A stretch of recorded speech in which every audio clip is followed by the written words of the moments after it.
To escape a lonely night on Christmas, he dates the most wanted woman in town. She gave him twins, then he fell in love with her. The fluorescent lights of the neonatal intensive care unit hummed with clinical indifference as Tobias. Kincaid pressed his palms against the plastic incubator, watching his daughter fight for every breath. Monitors beeped rhythmically, each sound a fragile promise that she was still here, still fighting. "Tobias, you need to sleep." The nurse's voice was gentle, practiced in dealing with terrified parents. He didn't look away from the tiny form inside the incubator. "I can't. If I leave, if I close my eyes for even a second. She's stable right now. You need to take care of yourself too." Finally, he lifted his head, and the nurse saw the tears streaming down his face unchecked. 6 months ago, I paid her mother $20,000 to pretend to love me for one night. Just one night. I was so lonely, I was willing to buy companionship, like it was another business transaction. And now, he looked back at his daughter, barely 4 pounds of fighting spirit. Now I'm standing here watching our twins fight for their lives, and I've never been more terrified. But I've also never been more grateful, because that one desperate choice, that one night of pretending, led to the most real thing I've ever experienced. The nurse's expression softened. "What's her name?" "Lennox." He touched the incubator again, his voice breaking. "Her name is Lennox, and her brother is August, and their big sister is Skylar, and their mother is the strongest woman I've ever met. And 6 months ago, none of this existed. I was alone in a penthouse, drowning in success that felt like failure, convinced I'd never have what actually matters. And now I'd give up everything I've built, every dollar, every achievement, just to bring them all home safe." Tobias laughed, the sound caught between joy and despair. "Funny how $20,000 was supposed to buy me one evening of fake connection. Instead, it bought me a family, a real family, the kind I'd been searching for my entire life without even knowing it." But to understand how a billionaire tech entrepreneur ended up in a NICU at 2 in the morning, crying over twins born to a woman he'd hired as an escort, you need to go back to a rainy December night in Seattle, back to when Tobias Kincaid had everything money could buy and nothing that actually mattered, back to the moment of desperation that would change everything. If you've ever felt so lonely that success felt like a prison, if you've ever had everything except someone to share it with, if you've ever made a desperate choice that transformed your entire life, then this story is for you. Hit that subscribe button right now, because what you're about to hear will change how you think about love, family, and the unexpected ways grace enters our lives.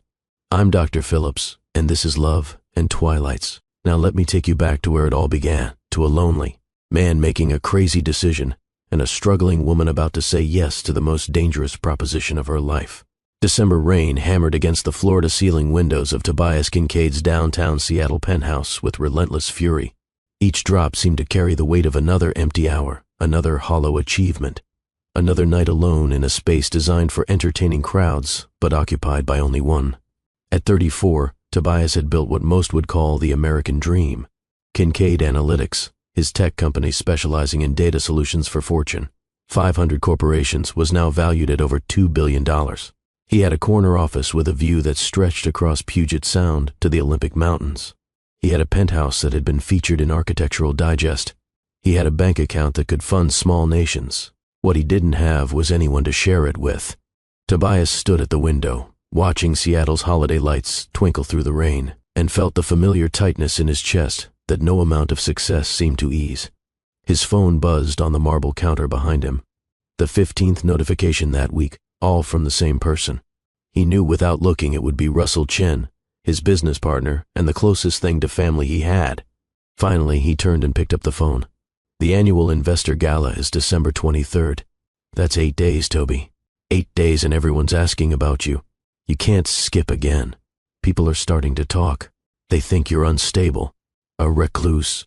Howard from Brennan Investments actually asked me if you were having a breakdown. Bring someone, anyone. Just show them you're still human." Tobias closed his eyes. Russell had been his friend since they were both 15, both trapped in the same group foster home. In Tacoma, both determined to claw their way out of poverty through sheer will and intelligence. Russell was the only person who still called him Toby, who remembered the kid who taught himself to code in public libraries because he couldn't afford a computer. "I'll figure something out." Tobias's voice sounded hollow even to himself. That's what you said last year. Then you showed up alone, stayed for 45 minutes and disappeared. The year before that, you brought Paige, and we all saw how well that turned out. At the mention of Paige, Tobias felt the old familiar sting. Paige Wexford, venture capitalist, ice blonde perfection, the kind of woman who looked perfect on his arm at events. They'd dated for a year. He'd thought maybe, finally, he'd found someone who understood the pressure of building something from nothing. Then came the dinner conversation that ended everything. They'd been at Canlis, celebrating the close of a major funding round. Paige had raised her wine glass, her smile calculated and beautiful. This is good, Tobias. Us, I mean. The merger makes perfect sense. Complementary portfolios, similar social circles, efficient partnership. We should probably formalize it. Marriage, I mean. Makes sense from every angle. He'd set down his fork carefully. What about love? She'd looked genuinely confused. We're adults, Tobias. Love is for people who can't afford strategy. We can afford better. He'd ended it that night and hadn't seriously dated anyone since. That was 8 months ago. Now, staring at his reflection in the rain-streaked window, Tobias made a decision born of desperation and loneliness and the reckless hope that maybe, somewhere, authentic connections still existed. He grabbed his keys. 20 minutes later, he pulled his Tesla into the parking lot of the Bellevue Community Center. For the past 2 years, Tobias had been quietly funding educational programs here. Literacy initiatives, coding classes for underprivileged kids, creative writing workshops. He donated anonymously, through layers of corporate channels, because he didn't want recognition. He wanted to give other kids the chances he'd never had. He'd visited only once before, 6 months ago, wanting to see where his money actually went. That's when he saw her. The memory played in his mind now as he sat in his car, engine running, wipers clearing the rain in rhythmic sweeps. He'd been walking past a classroom when he heard her voice. Not loud, but carrying an authority that made him stop. Through the doorway he'd seen her. A black woman, late 20s, her natural hair pulled back in a vibrant head wrap of gold and crimson. She stood before a classroom of teenagers, her hands gesturing as she spoke with passionate intensity. Your voice matters, she'd been saying, her eyes moving across each student's face. I don't care what anyone has told you about your neighborhood, your background, your skin color, your family situation, your voice, your story, your truth. It matters. And the world needs to hear it, even when the world pretends it doesn't want to listen. A girl in the back, no more than 16, had raised her hand. Her voice was defeated before she even spoke. What's the point, Miss Moreau? Nobody cares what people like us have to say. The woman, Miss Moreau, had set down her chalk and walked to the girl's desk. Tobias watched as she knelt beside the student's chair, her voice gentle but fierce. Do you know what my first literary agent told me? She'd said that I should write under a white-sounding pseudonym, make my characters more universal. She'd made air quotes with her fingers, and several students had laughed bitterly, recognizing the code. I could have done it, could have erased myself to fit their comfort. Instead, I published under my own name, Geneva Moreau. My debut novel didn't hit any bestseller lists. But do you know what happened? The girl shook her head. I got letters, hundreds of them, from girls like you who'd never seen themselves in a story before, who'd never imagined they could be writers because they'd never seen writers who looked like them. My book mattered to the people who needed it most. And that was worth more than any bestseller list, any agent's approval, any strategy designed to make me smaller. Tobias had stood frozen in that doorway, watching Geneva Moreau transform despair into hope, with nothing but truth and passion. When she'd looked up and caught him staring, he'd mumbled an apology and fled. But he hadn't forgotten her. Now, sitting in his car outside that same community center, Tobias pulled up the research he'd quietly compiled. Geneva Moreau, 29 years old, published novelist, creative writing teacher, single mother to a 5-year-old daughter named Skylar, lived modestly in a Rainier Valley apartment. According to the community center director, who had no idea she was talking to the anonymous donor, Geneva was beloved. The most wanted woman in this neighborhood, the director had said warmly. Everyone wants to be her student, her friend, part of her circle. She lights up every room she enters. Most wanted. The phrase had struck Tobias as deeply ironic. In his world, most wanted meant something entirely different. But maybe that was exactly why he needed to talk to her.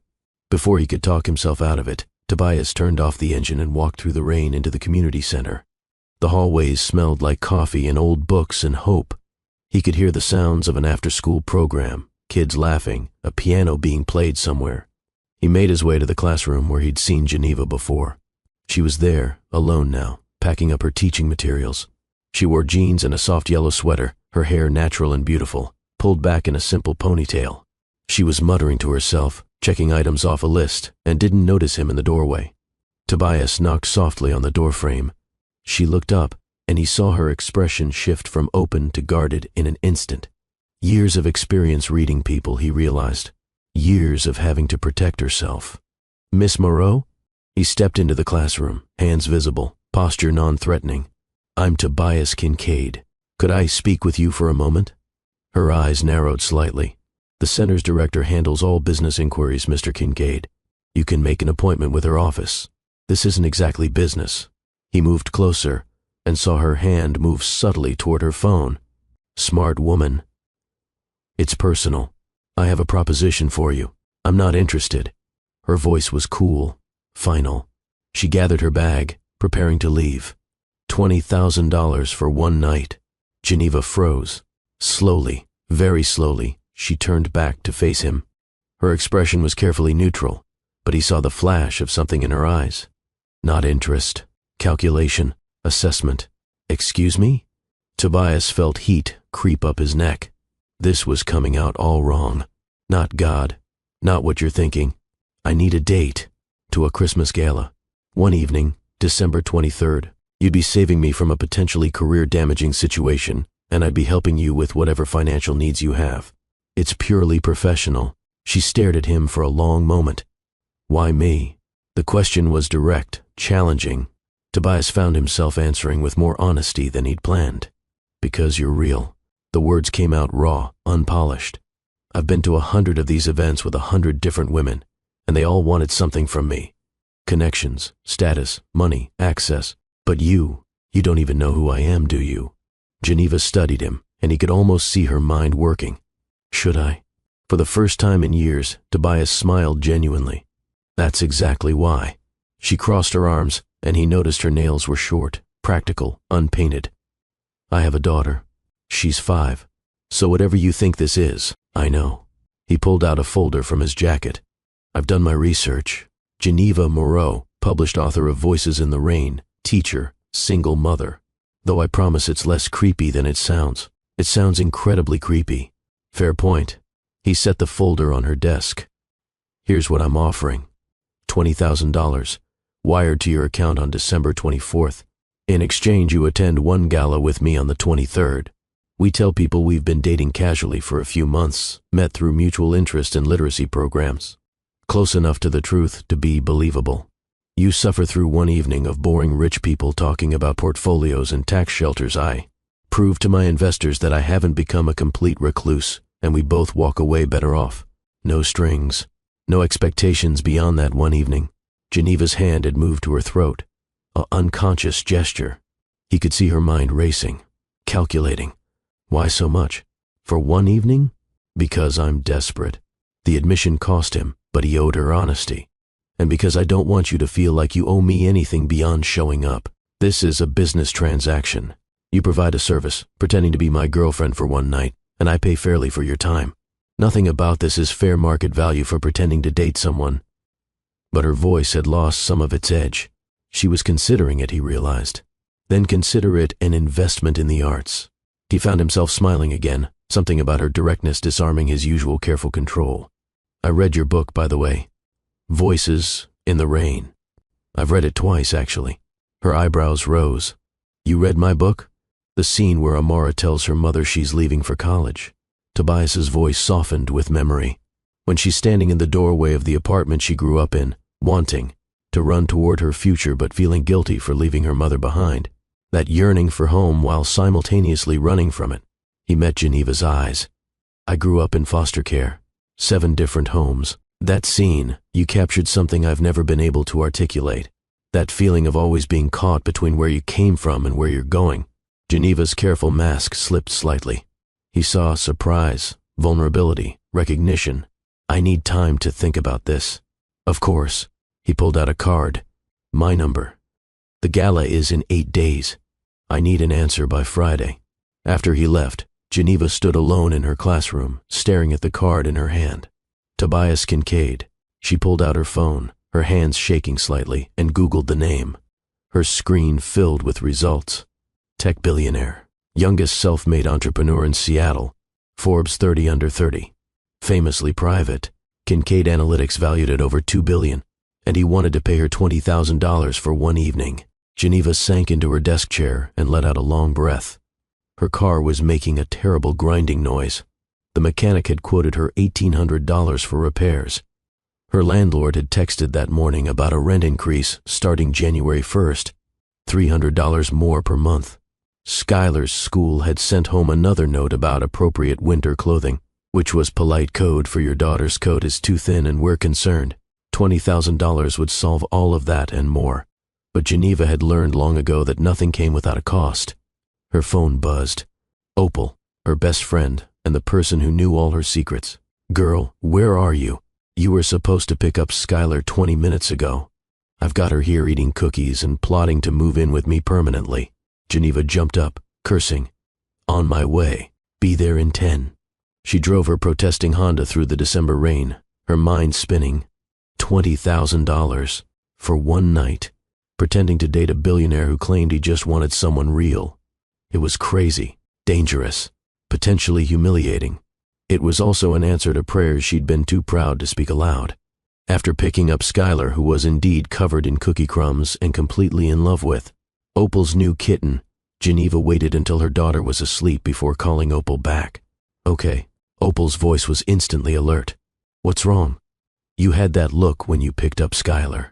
The something's happened look. Something happened. Geneva poured herself a glass of wine, her hands still shaking slightly from adrenaline. A man came to the center today, made me the strangest offer. She laid out everything. The proposition, the money, Tobias's story, her desperate need for that $20,000.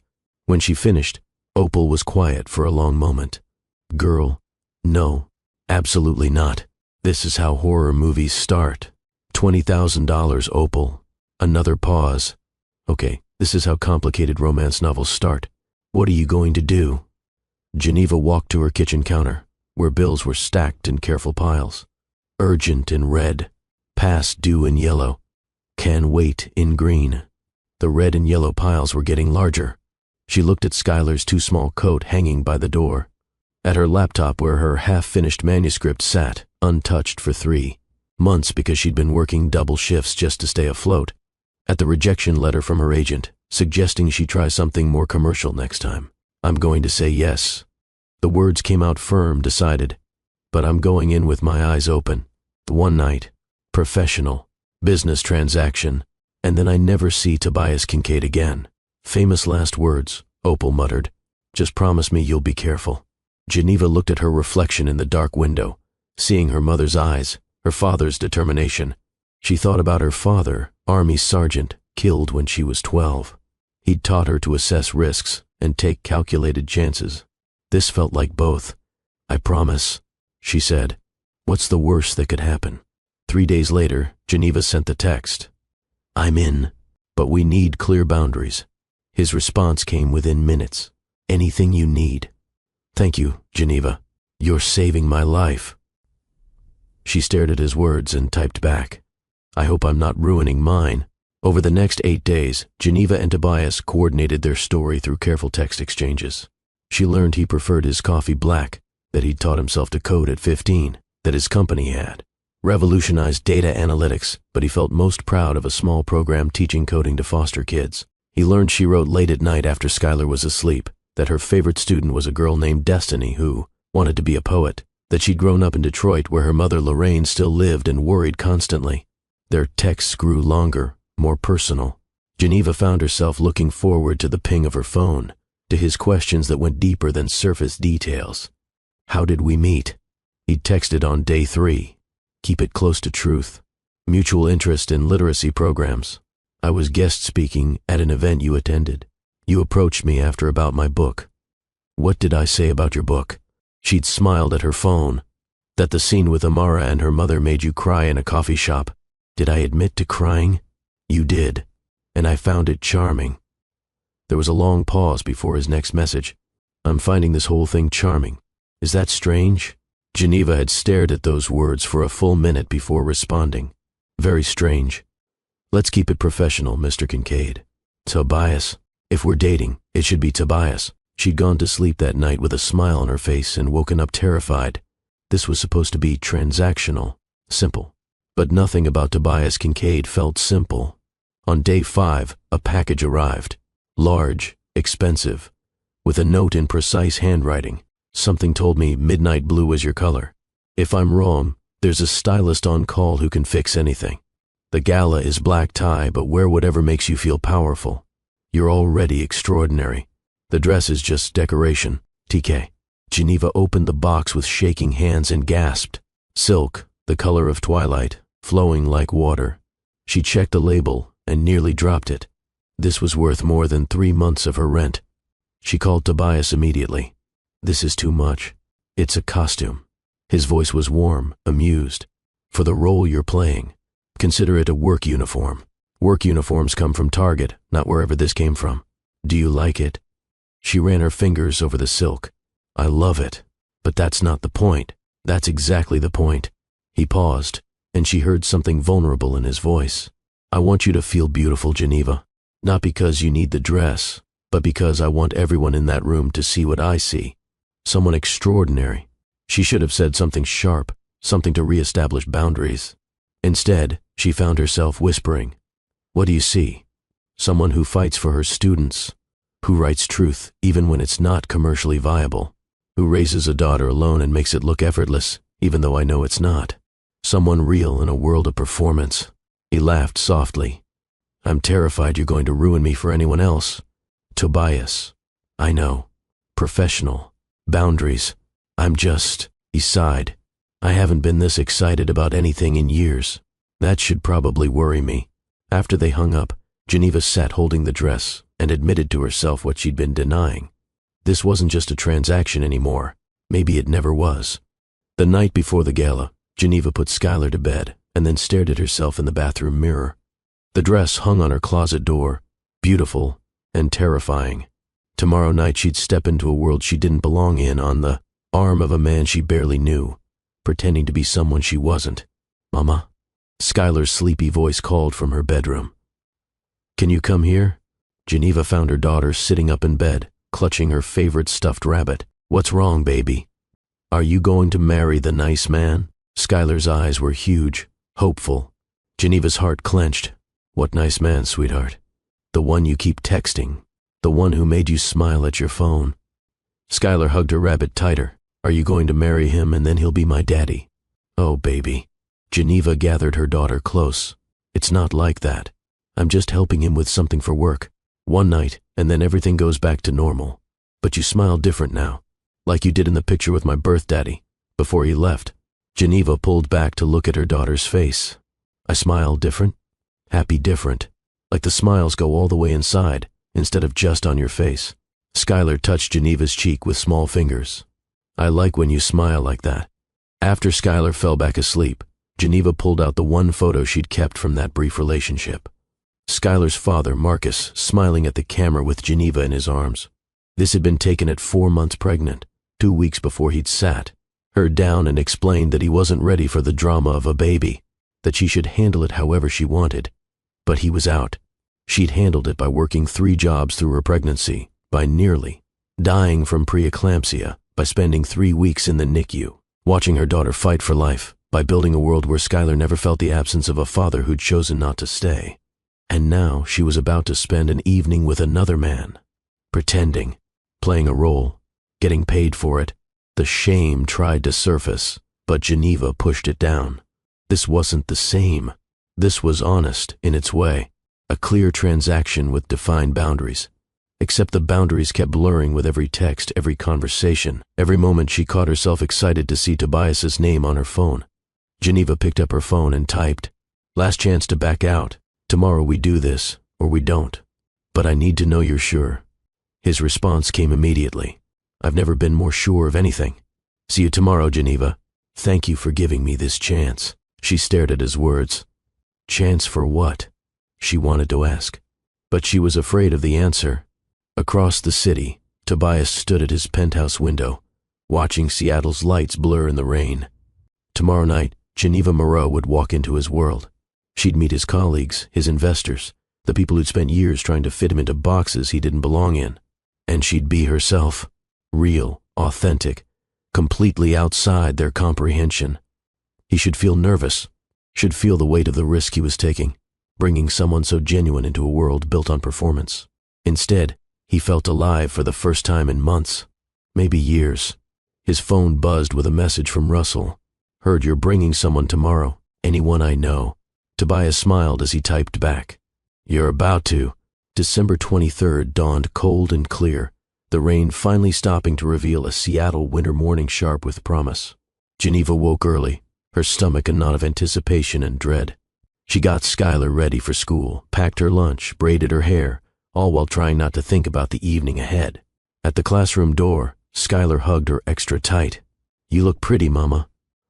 "I'm wearing jeans and a sweater, baby." "Same as always." Skylar shook her head seriously. "Pretty on the inside. It shows on your face." After drop-off, Geneva returned to her apartment and stared at the dress. Tobias had arranged for her to use a boutique hotel room to get ready. "Professional hair and makeup," he'd said, "and a trusted sitter for Skylar so you don't have to worry about logistics." The thoughtfulness of it had made her want to cry. Now, standing in the hotel room that probably cost more per night than her monthly rent, Geneva watched as a stylist transformed her hair into soft curls that framed her face, makeup that enhanced rather than covered. When she finally put on the midnight blue dress, she barely recognized the woman in the mirror. She looked like she belonged in Tobias's world. The illusion was beautiful and dangerous. A knock at the door made her heart jump. He was early. Geneva opened the door and watched Tobias's face transform. He stood frozen, his hand still raised to knock again, his mouth slightly open. He wore a tuxedo that had clearly been tailored specifically for him, and he looked like money and power and loneliness all wrapped in expensive fabric. "You're beautiful." The words came out rough, unplanned. Then he seemed to catch himself. "I mean, you always are, obviously. But the dress, did it work? If not, we can still." "It's perfect." Geneva interrupted, surprised to find herself amused by his nervousness. "You clean up okay yourself, Mr. Kincaid." "Tobias." He stepped closer, and she caught the scent of his cologne, something woody and understated. "If we're dating, it should be Tobias." "Right, dating." She smoothed the dress, suddenly nervous. "Ready to do this?" He held out his arm. "Born ready." Then, softer. "Thank you, Geneva, for taking this chance." She took his arm, felt the solid warmth of him, and tried to ignore the way her heart raced. One night, just one night, then everything goes back to normal. But as they walked to the elevator, Geneva couldn't shake Skylar's words. "You smile different now, like the smiles go all the way inside." The Fairmont Olympic Hotel rose before them like a temple to wealth and tradition. Tobias helped Geneva out of the car, his hand at the small of her back, and she felt the weight of curious stares immediately. "Ready?" he whispered. "Define ready." His laugh was quiet, intimate. "That's what I love about you. You're honest even when it costs you." Before she could process his use of the word love, they were through the doors and into a world Geneva had only seen in movies. Crystal chandeliers dripped light across a ballroom decorated in silver and white. Women in designer gowns clustered in groups, their jewelry probably worth more than Geneva's car. Men in tuxedos spoke in the low tones of people accustomed to being heard. Servers glided through with champagne and hors d'oeuvres that were tiny works of art. Geneva felt Tobias's hand press slightly more firmly against her back. "You okay?" She thought about lying, about playing the role. Instead, she heard herself say, "I feel like I'm in an anthropological study. This is fascinating and terrifying in equal measure." His laugh surprised them both. "That's exactly what this is. Welcome to the habitat of the Pacific Northwest elite." Notice the plumage displays and territorial posturing. Despite her nerves, Geneva smiled. Do they know they're being observed? They're too busy observing each other. He guided her toward the bar. "Come on, let's get you some armor." "Armor?" "Champagne. Makes everything slightly more tolerable." They'd barely made it halfway across the room when a voice boomed out. "Tobias Kincaid." finally emerged from your cave. Geneva felt Tobias tense slightly as an older white man approached. Silver-haired, expensive suit, the kind of confidence that came from never being told no. His eyes swept over Geneva with barely concealed assessment. And who's this lovely creature? The word creature landed like a slap, but Geneva kept her expression pleasant. She'd had years of practice reading coded language. Geneva Moreau, Tobias said smoothly, his hand still at her back. Geneva, this is Harold Brennan, one of our primary investors. Moreau, Harold repeated, his eyes cataloging her dark skin, her natural hair, filing her into whatever mental boxes he maintained. Unusual name. French, Haitian, Geneva replied, her voice cool and clear. My grandmother emigrated in the 60s. How exotic. He said it like a compliment, like he expected her to be grateful. And what do you do, my dear? I'm a novelist and teacher. Oh, how sweet. Harold's smile was patronizing. Tobias, supporting the arts. Very philanthropic of you. He clapped Tobias on the shoulder, as if Geneva weren't standing right there.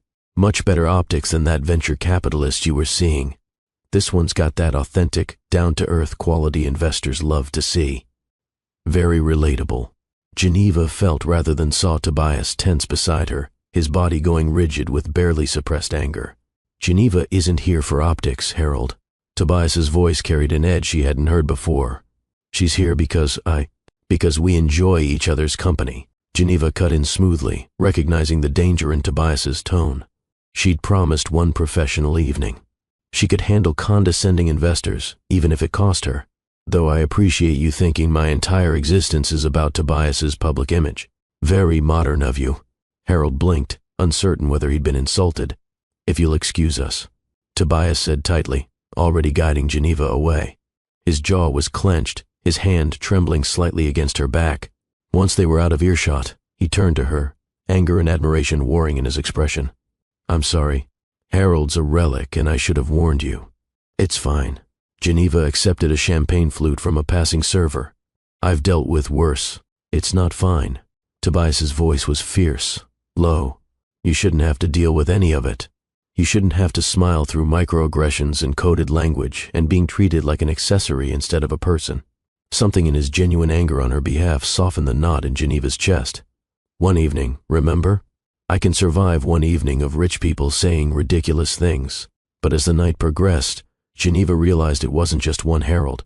It was dozens of them. People who complimented her articulate speech as if expecting anything less. Who asked where she was really from, as if Detroit wasn't American enough.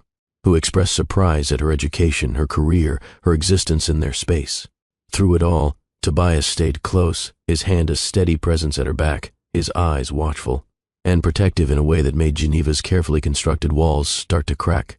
They were accepting fresh champagne when a new voice cut through the ambient noise. Tobias. Geneva turned to see a woman approaching. Ice-blonde perfection in white silk, her smile sharp as broken glass.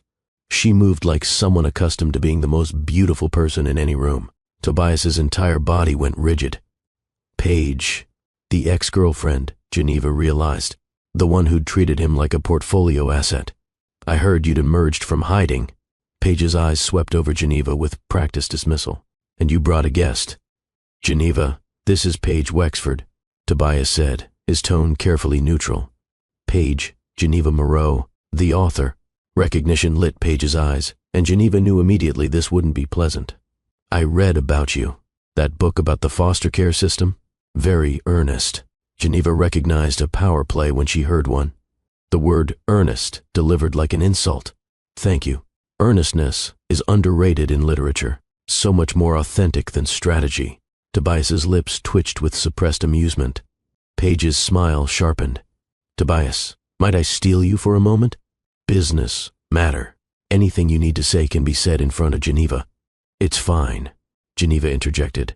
She needed air, space, a moment to remember this was just a transaction, just a role she was playing. I'll get some more champagne. She walked away before Tobias could protest, making her way to the bar where she gratefully accepted a fresh glass. Her hands were shaking slightly. From anger or something else she wasn't sure. First time in the Shark Tank? A voice beside her asked. Geneva turned to find another woman, mid-30s, with warm brown eyes and a genuinely kind smile. That obvious? Only to someone who's been there. The woman extended her hand. Autumn Chen. And yes, before you ask, I'm Russell's wife. I saw you come in with Toby. Geneva shook her hand, surprised by the warmth. Small world. Smaller than you'd think in this circle. Autumn's smile was gentle. Look, I don't know what your story is with Toby, and it's none of my business. But I've known him for 5 years through Russell, and I've never seen him look at anyone the way he looked at you when you walked in tonight. Geneva's heart did something complicated. We barely know each other. Sometimes that's when you see people most clearly. Autumn glanced across the room where Tobias stood with Paige, his posture rigid, defensive. Fair warning, Paige is going to try to get him back. She always does this at events. Realizes what she lost, tries to renegotiate. They dated? For about a year. Autumn's expression darkened slightly. She treated him like a portfolio asset, suggested they get married for strategic reasons. He deserves better. Before Geneva could respond, raised voices carried across the room. The ambient conversation quieted as people turned to look. This is ridiculous, Tobias. Paige's voice, no longer smooth and controlled. A school teacher? What are you trying to prove? That I'm interested in people with substance over status? Tobias's response was sharp, carrying. She's a charity case, and you know it. Paige's words cut across the suddenly quiet room. This is about your savior complex, not actual connection. Geneva felt the words like a physical blow. Because wasn't Paige right? Wasn't she here because Tobias was paying her $20,000? Wasn't this entire evening a transaction, a performance, exactly the kind of charity Paige was describing? The champagne glass trembled in her hand. The beautiful dress suddenly felt like a costume. The fairy tale crumbling into harsh reality. She set down her glass and walked toward the exit, needing air, needing space, needing to remember who she actually was beneath this borrowed elegance. Geneva. Wait. Tobias caught up with her in the hotel lobby, his footsteps rapid behind her. Please, I'm so sorry. Paige had no right. She's not wrong though, is she? Geneva turned, all the evening's accumulated small cuts suddenly bleeding out. I'm here because you're paying me $20,000. This is charity. A transaction. I'm exactly what she called me. No. Tobias moved closer, his voice urgent, raw. This started as a transaction, yes. But Geneva, talking with you these past few days, coordinating details, learning about your work, your daughter, your dreams. Somewhere in there, this became real for me. And tonight, watching you handle Harold's condescension with grace, make Paige defensive with your authenticity, light up every conversation you joined. I don't want this to be one evening anymore. Geneva's breath caught. Tobias. I'm not saying this right. He ran a hand through his hair, destroying its perfect styling. I'm saying I want more conversations, more time, real dates, not transactional ones. A chance to know you, actually know you, without money or arrangements or pretense. I have a daughter, Geneva interrupted, needing him to understand the impossibility of what he was suggesting. My life is complicated. I don't have time for casual dating or figuring out if this is real or some pretty woman fantasy I grew up in 7 different foster homes, Tobias said quietly, and the rawness in his voice stopped her protest. Aged out of the system at 18 with $200 and a bus pass. Taught myself to code because I was too poor for college. Built my company from nothing because I had nothing to lose. I don't do fantasy, Geneva. I do real. And this, he gestured between them, his hand trembling slightly. This feels more real than anything I've felt in years. The sincerity in his eyes was terrifying. Geneva had built her life on self-sufficiency, on never needing anyone who might leave. And here was this man, this billionaire who could have anyone, looking at her like she was the answer to a question he'd been asking his whole life. One real date. She heard herself say, no money, no transaction, just 2 people getting to know each other. And if it doesn't work, then we'll know. He smiled, hope and vulnerability mixing in his expression.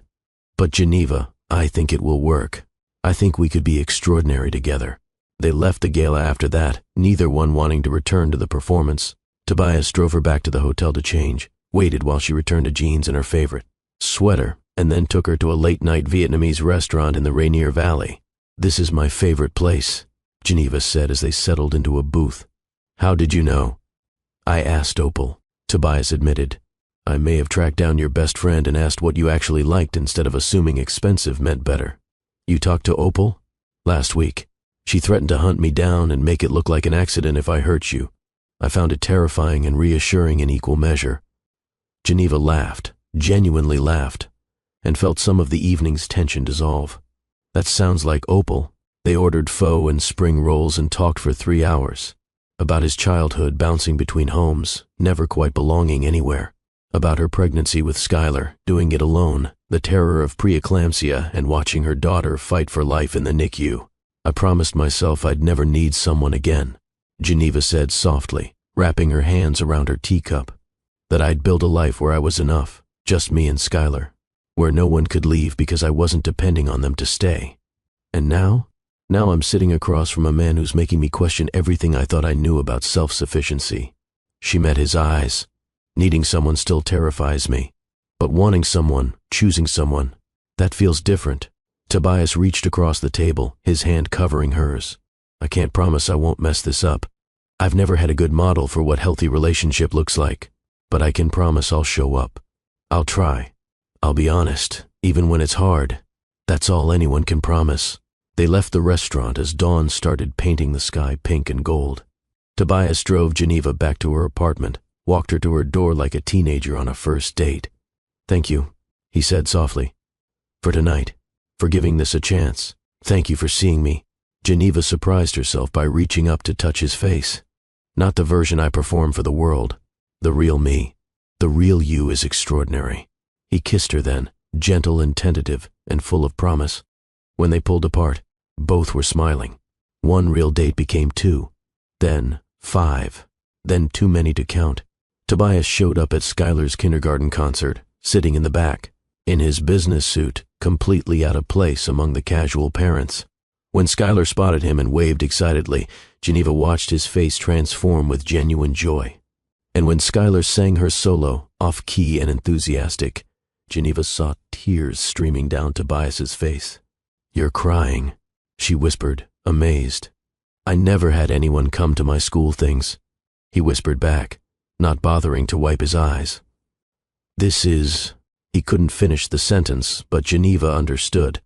He brought her coffee during late-night grading sessions, listened to passages from her manuscript in progress with genuine interest and insight, learned the names of all her students, and asked about them like they mattered. Geneva introduced him to her friends, her community, her world, watched him relax in ways he never did at investor meetings, saw him bloom in the warmth of genuine connection. By February, Geneva was in love with him, deeply, terrifyingly in love. By March, she was pregnant. Geneva stared at the pregnancy test in the clinic bathroom, her hands shaking so badly she nearly dropped it. Positive. She set it on the sink counter and gripped the edges of the porcelain, forcing herself to breathe. The fluorescent lights hummed overhead, clinical and indifferent to the way her entire world had just tilted on its axis. There was a knock on the door. Miss Moreau? The nurse's voice was gentle. Whenever you're ready, Dr. Okonkwo would like to see you. Geneva splashed cold water on her face, straightened her shoulders, and walked out. She'd faced harder things than this.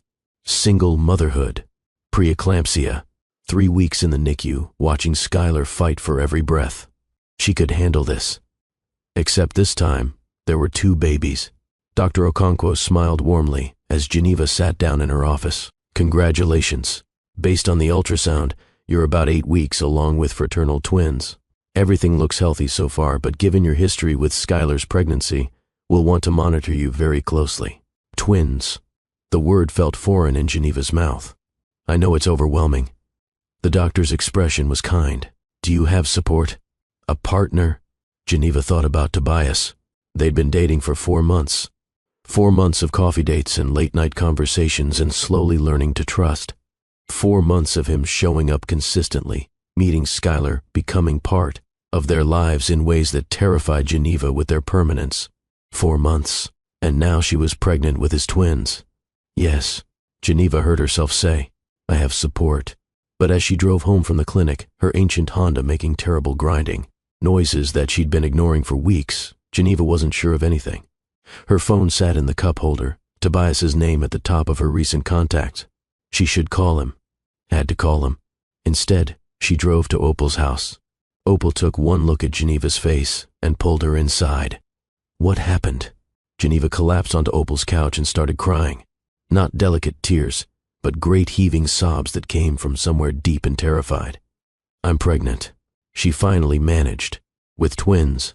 Opal sat down heavily. Tobias. Geneva nodded, unable to speak. Does he know? No. Geneva wiped her eyes, trying to pull herself together. I just found out 2 hours ago. And Opal, I'm so scared. With Skylar, I almost died. The preeclampsia, the seizures, the emergency C-section. She shook her head. The doctor said this will be high risk. Twins. My body barely handled one baby. He deserves to know.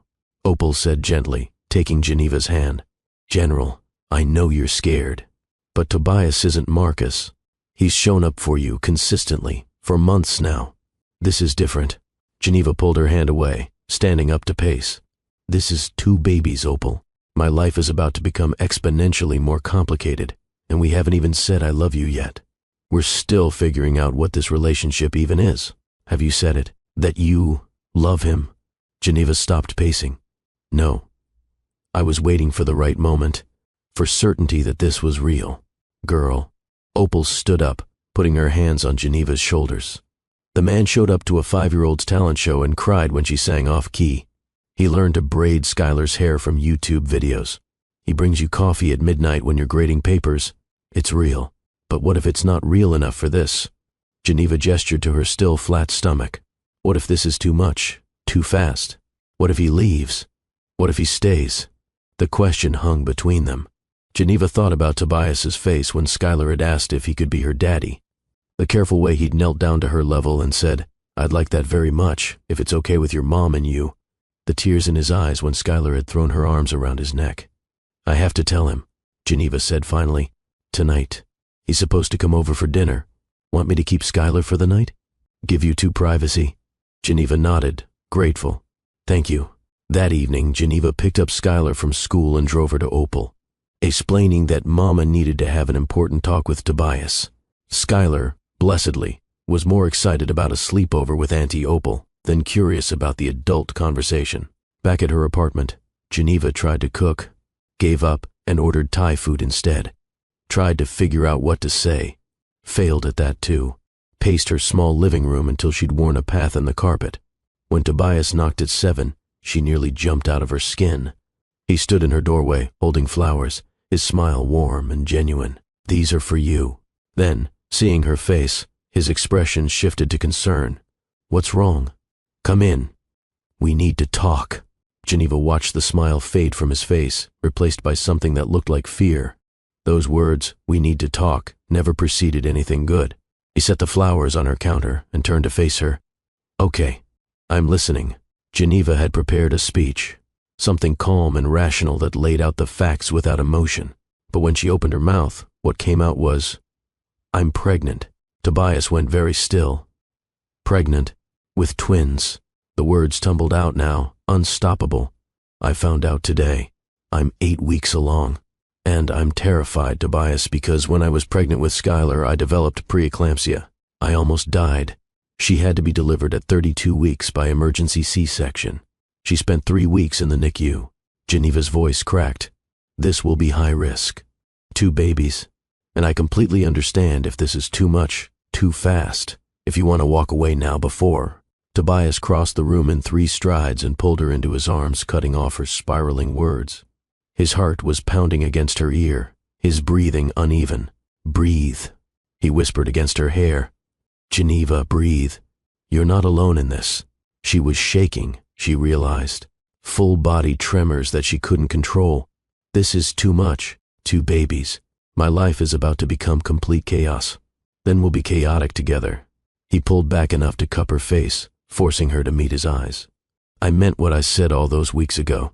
I choose you. That includes these babies. You don't have to.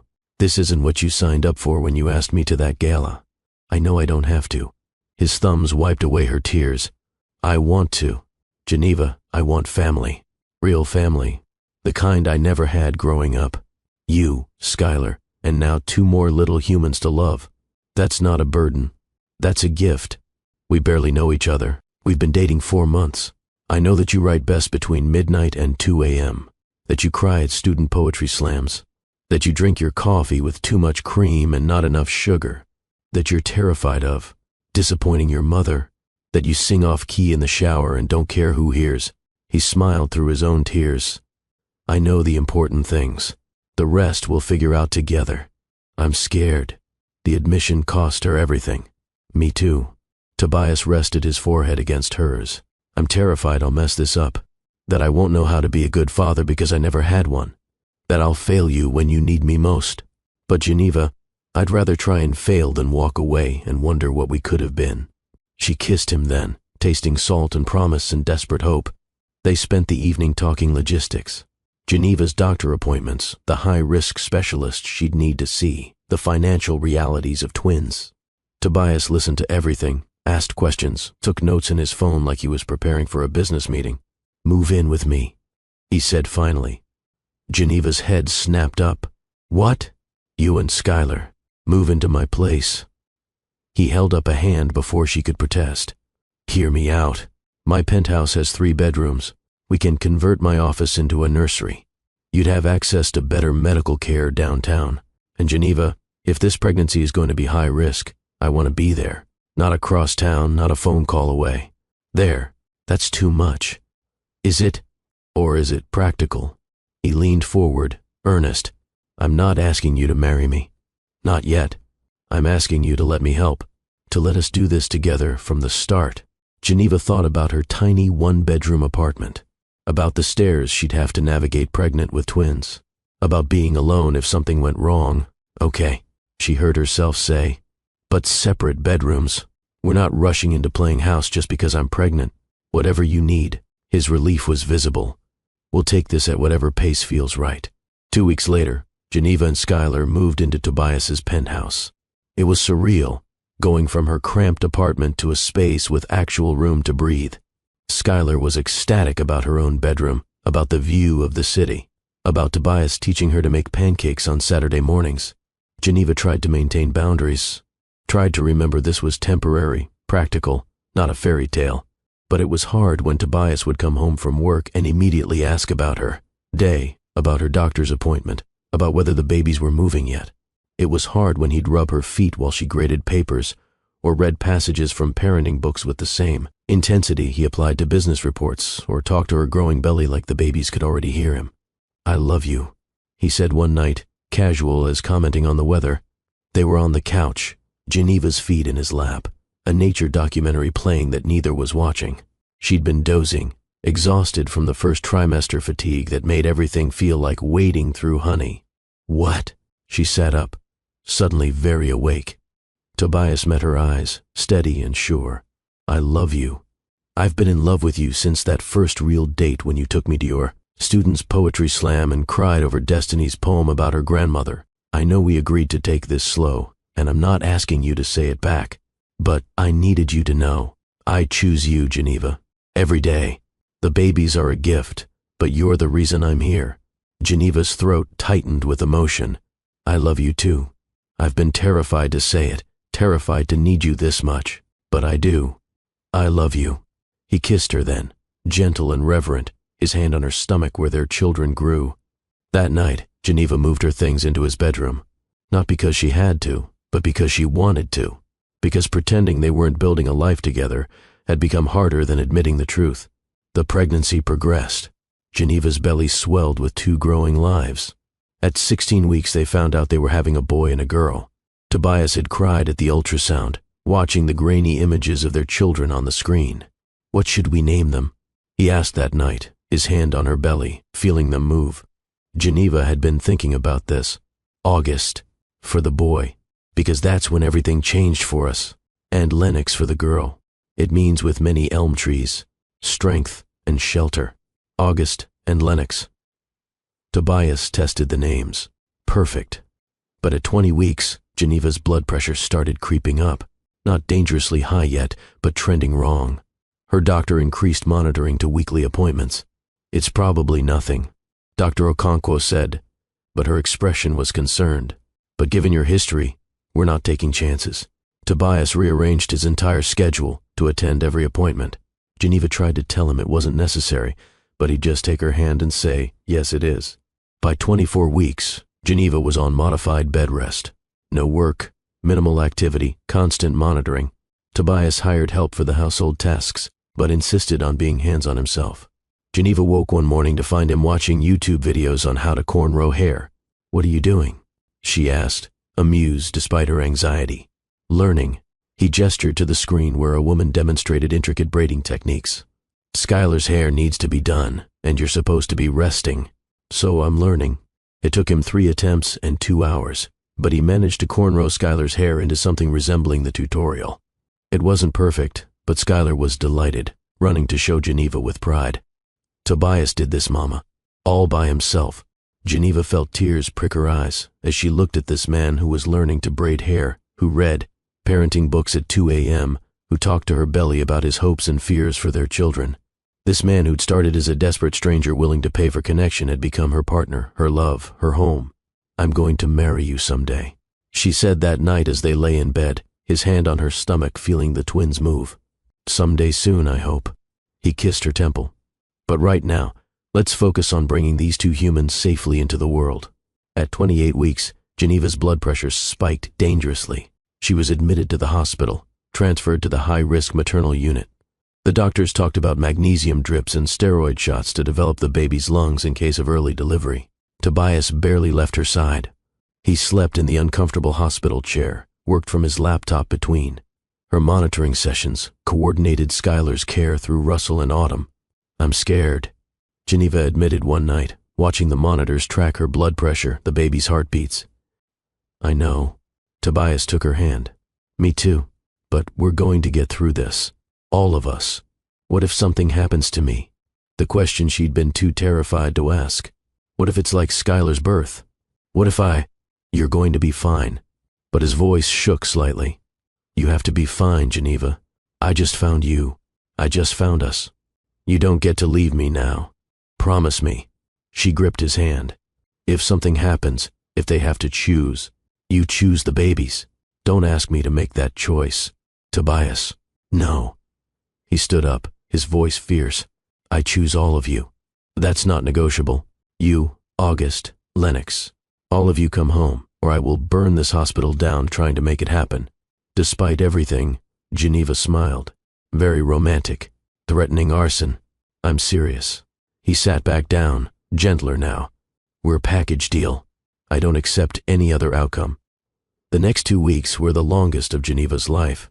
Every day a victory, every hour bringing the twins closer to viability. Tobias was there through all of it, steady and present even when she could see his own terror.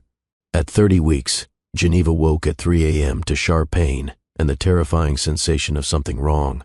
The monitors started alarming. Nurses rushed in. Someone called for Dr. Okonkwo. "Tobias." Geneva reached for him, terrified. "I'm here." He gripped her hand. "I'm right here. You're not alone. Miss Moreau, your blood pressure is critical." Dr. Okonkwo's voice was calm but urgent. "The babies are showing signs of distress. We need to do an emergency C-section. Now." Everything happened fast after that. Consent forms, surgical prep, the terrifying journey to the operating room.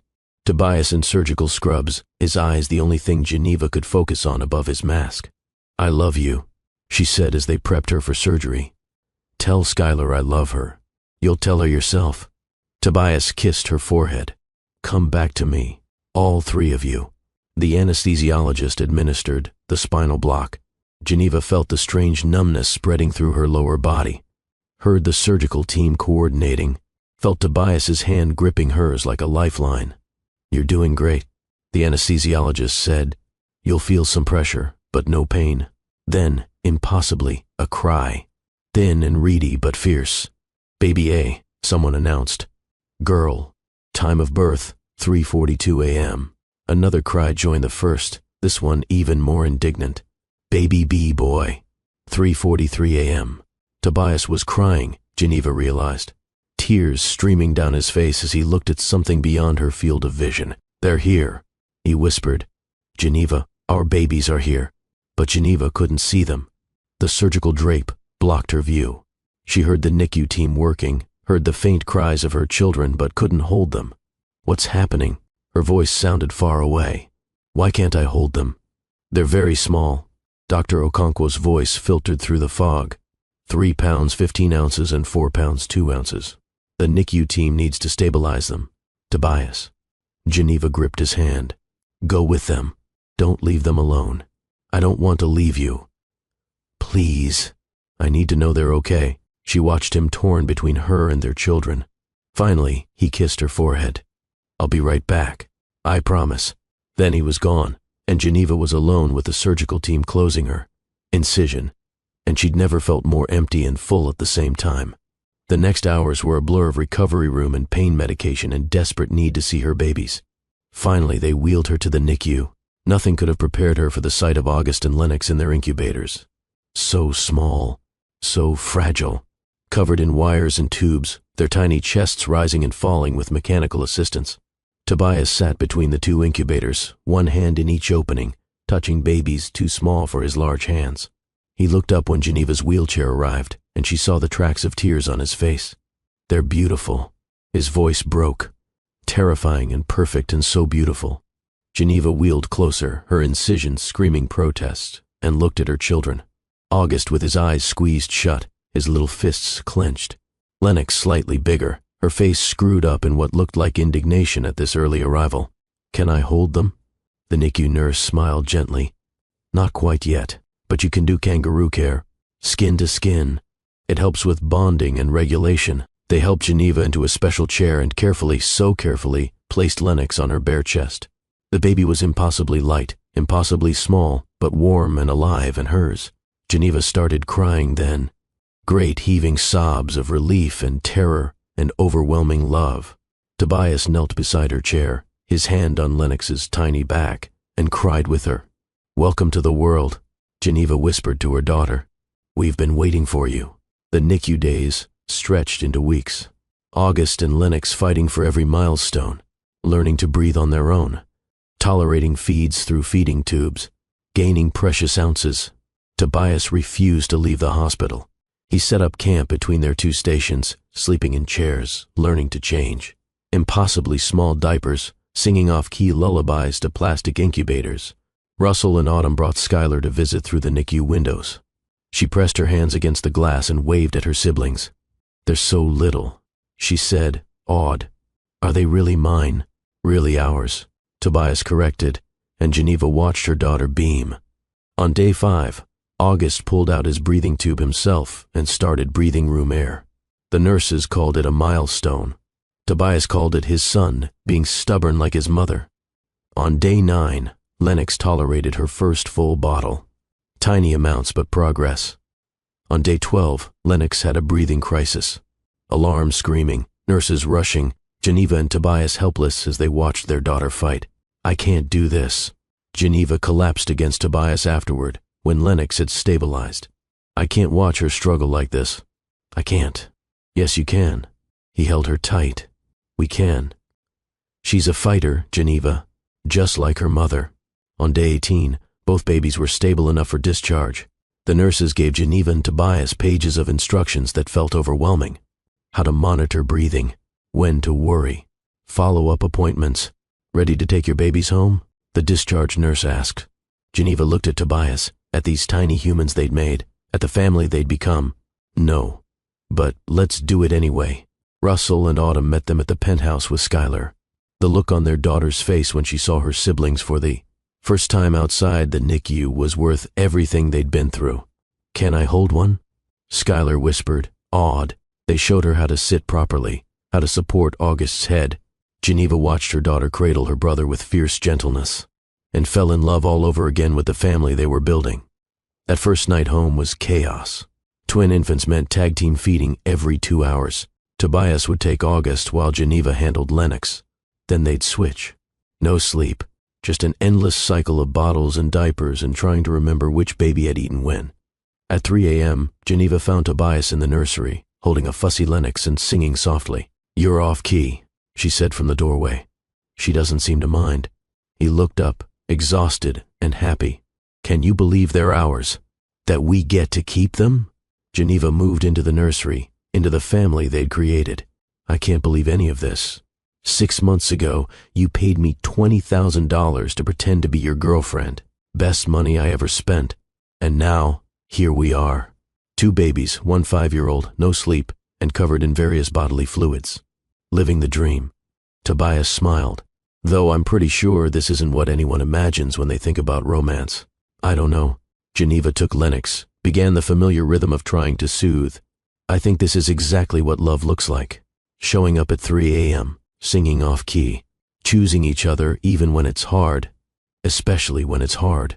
Marry me. Geneva's head snapped up. What? Tobias set down August, who'd finally fallen asleep, and turned to her. Marry me. Not because of the babies. Not because it's expected or strategic or makes sense, but because I want to build this beautiful, messy life with you intentionally. Because you've taught me that family isn't about perfection. It's about showing up. It's about choosing each other every single day. Geneva looked around the nursery, at the chaos of diapers and bottles, at August sleeping in his bassinet, at Lennox finally calming in her arms, at this man who'd learned to braid hair and change diapers and love without reservation. Yes, she said simply, 1,000 times yes. Skylar found them in the nursery the next morning. Geneva and Tobias had managed maybe 90 minutes of sleep total, passing babies back and forth, changing diapers in the dark, moving through the exhausted haze of new parenthood. Their daughter stood in the doorway in her unicorn pajamas, her hair messy from sleep, taking in the scene. Tobias holding August, Geneva feeding Lennox, both adults looking like they'd survived a natural disaster. Did you ask her? Skylar's voice was hushed, excited. Tobias looked at Geneva, his eyes red-rimmed from exhaustion but shining with something that looked like joy. I did. And she said yes? Skylar bounced on her toes. She said yes. Skylar squealed and ran to hug them both, careful of the babies. Does this mean you're going to be my real daddy now? Tobias set August down carefully in his bassinet and knelt to Skylar's level. I'm already your real daddy, if you want me to be. The wedding just makes it official for everyone else. But in here, he touched his chest. In my heart, you've been my daughter since the day you asked me to be. Skylar threw her arms around his neck, and Geneva watched this man, this person who'd come into their lives through the strangest circumstances, become everything they needed without even trying. Can I tell Auntie Opal? Skylar pulled back, already planning. After breakfast. Geneva smiled. Let your daddy make you pancakes first. Tobias stood, stretching his back. I can make pancakes. I might fall asleep into the batter, but I can make them. That morning, surrounded by the chaos of babies and breakfast and a 5-year-old, his enthusiastic wedding planning, Geneva felt something she hadn't felt in years. Complete. Not because Tobias completed her, but because she'd chosen to let someone in, to build something together instead of always alone. Her phone rang as Tobias was flipping pancakes. Her mother, Lorraine, baby girl. Her mother's warm voice filled the kitchen. I had a feeling I should call. Everything okay? Geneva looked around her kitchen, at Tobias teaching Skylar to flip pancakes, at the twins sleeping in their bassinets, at the life she'd built from one desperate choice. Everything's perfect, Mama. Actually, I have news. Tobias proposed. The shriek that came through the phone made everyone in the kitchen jump. August started crying. Lennox joined in solidarity. Skylar laughed. Proposed? When? How? Girl, you better tell me everything. Last night, in the nursery at 3 a.m., while we were both covered in spit up and hadn't slept in days. Lorraine laughed, the sound rich with joy. That's real love right there. Not the fairy tale proposal, but the 3 a.m. in the trenches choosing each other anyway. When do I get to meet this man who's stolen my daughter's heart? Come for the wedding, Geneva said. We haven't set a date yet, but Mama, I want you here. I need you here. Wild horses couldn't keep me away. Then, softer. Your daddy would be so proud of you, baby. You know that, right? Geneva's throat tightened. I hope so. I know so. You found a good man. A man who shows up. That's what matters. After they hung up, Tobias brought over pancakes shaped like lopsided hearts. Skylar's doing, he explained. She insisted. They're perfect. Geneva cut into hers, watching her family. This whole thing is perfect. But perfection, Geneva quickly learned, was a lot more complicated in practice than in theory. The twins were home barely a week when August developed a fever, 100.2 degrees, enough to send them rushing back to the emergency room at 2 in the morning, terrified of infection, of setback, of losing the progress they'd fought so hard for. It turned out to be nothing serious, a mild virus that ran its course in 48 hours. But Geneva couldn't shake the terror, the visceral reminder of how fragile everything was. "I can't do this," she told Tobias one night after they'd finally gotten both babies down. "I can't live in constant fear that something's going to go wrong." "So we don't." He pulled her close, both of them exhausted beyond measure. "We do what we can do. We show up. We love them. We take it one day at a time. When did you become so wise?" "When I realized I had something worth fighting for." Opal came over the next day, took one look at Geneva's face, and immediately took charge. "You," she pointed at Geneva. "Shower. Sleep. I don't care which order. Tobias, show me the feeding schedule. I'm here for the next 6 hours and you two are going to remember what rest feels like. We can't just—" Geneva started. "Yes, you can." Opal was already washing her hands. "These babies have 4 adults who love them.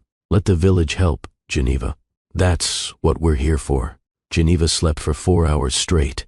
When she woke, she found Opal in the nursery, holding Lennox and singing softly, while Tobias fed August. "See," Opal said, "everyone's alive. You're allowed to take care of yourself too." Russell and Autumn came by that weekend, bringing groceries and offering to take Skylar to the zoo. "Give you two some time with just the twins," Autumn said, "or to sleep. Sleep is good." Slowly, Geneva learned to accept help. Her mother flew in for 2 weeks, cooking meals and doing laundry and sharing stories about Geneva's own infancy. Tobias's foster brother Marcus and his wife stopped by with diapers and baby clothes their own kids had outgrown.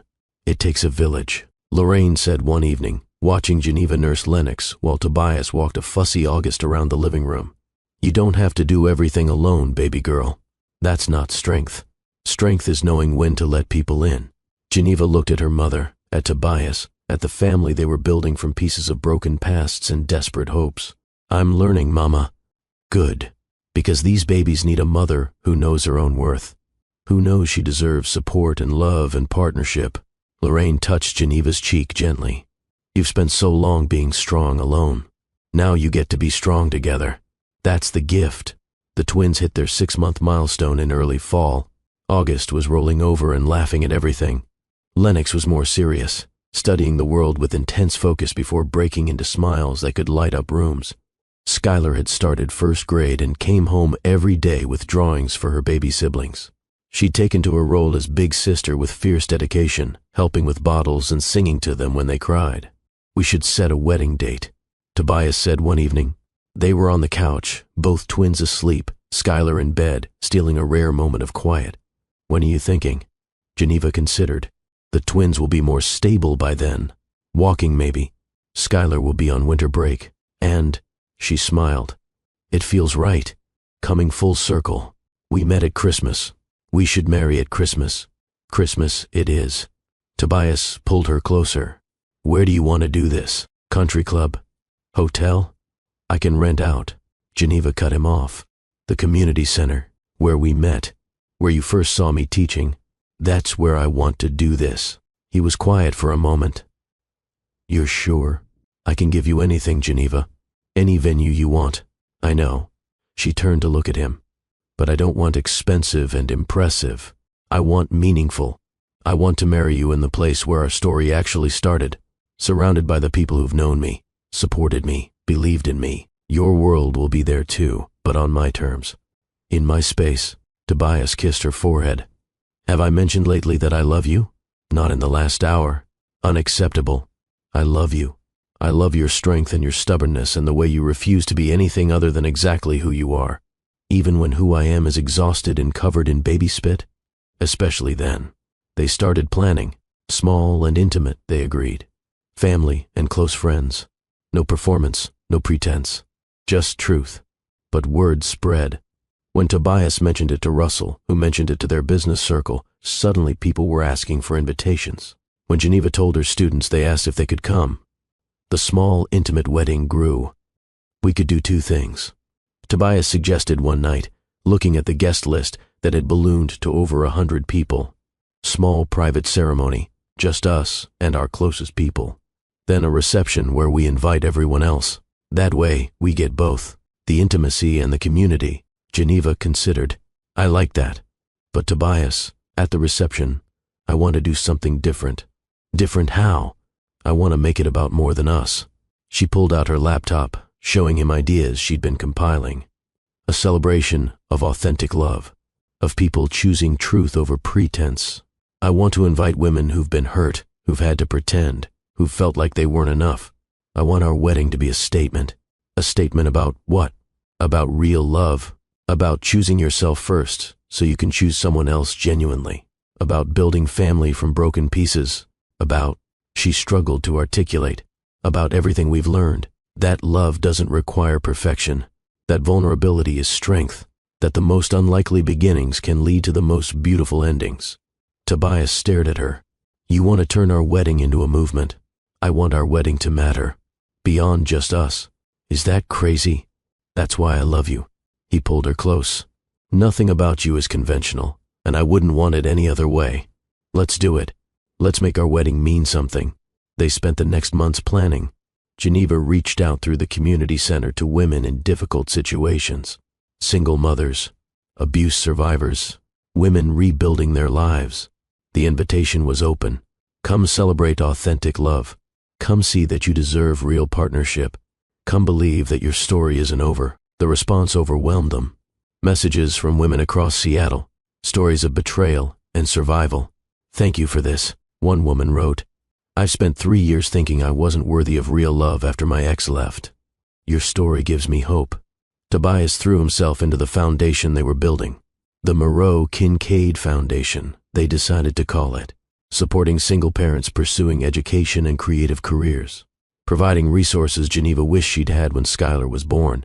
We can fund childcare stipends, Geneva said, outlining her vision, scholarship money, emergency funds for medical situations, writing workshops for people who've been told their stories don't matter.